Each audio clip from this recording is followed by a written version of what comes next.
नमस्कार मित्रांनो. नमस्कार. मावळतीच्या रंगात रंगलेली आम्ही सगळी म्हातारी माणसं, परंतु तरुणाईच्या दृष्टीने आम्हाला बुड्ढे म्हणतात किंवा आउटडेटेड म्हणतात आणि काही तरुण तर उडालेलं लाईट म्हणतात.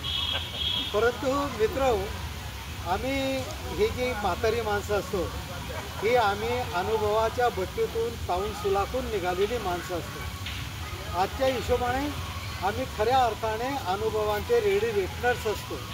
कुठेही तुम्हाला जर गणित सोडवायचं असेल तर या रेडी रेकनर्सजवळ त्याची उत्तर आहे आणि हे आधुनिक काळातले गुगल्स आहे. तुमचं कुठलीही समस्या जर यांच्यामध्ये सांगितली तर याचं उत्तर यांच्याजवळ तयार असतं, कारण एवढे अनुभव या लोकांनी घेतलेले असतात. ही जी वृद्ध माणसं असतात ना मित्रांनो, ही देवघरातील नंदादीपसारखी असतात.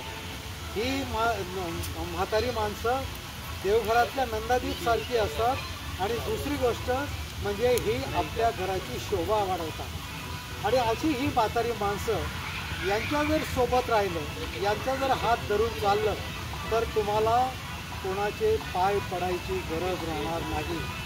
या वृद्धांचा मान सन्मान जर घरामध्ये ठेवला तर तुम्हाला कुठेही अपमान होणार नाही. म्हणून म्हाताऱ्यांचं मान सन्मान राखणं, म्हाताऱ्यांना आनंदी ठेवणं आणि म्हाताऱ्यांच्या प्रति आदर व्यक्त करणं हे प्रत्येक तरुणाचं आणि प्रत्येक घराचं एक महत्त्वपूर्ण काम आहे. म्हणून आम्ही या निमित्ताने मावळतीचा रंग या पुस्तकाच्या निमित्ताने आमचं गौरव फाउंडेशन सर्व तरुणांना एक आवाहन करतं की तुमच्या घरातील म्हाताऱ्यांना, तुमच्या घरातील आजी आजोबांना तुम्ही मान सन्मान द्या, त्यांचा आदर राखा, त्यांना आनंदी ठेवा, म्हणजे तुमचं जीवन आनंदी राहील. अशी आमची या मागे आमचा हेतू आहे. तुम्ही सगळेजण याचं आचरण कराल अशी अपेक्षा व्यक्त करतो आणि या ठिकाणी थांबतो. नमस्कार.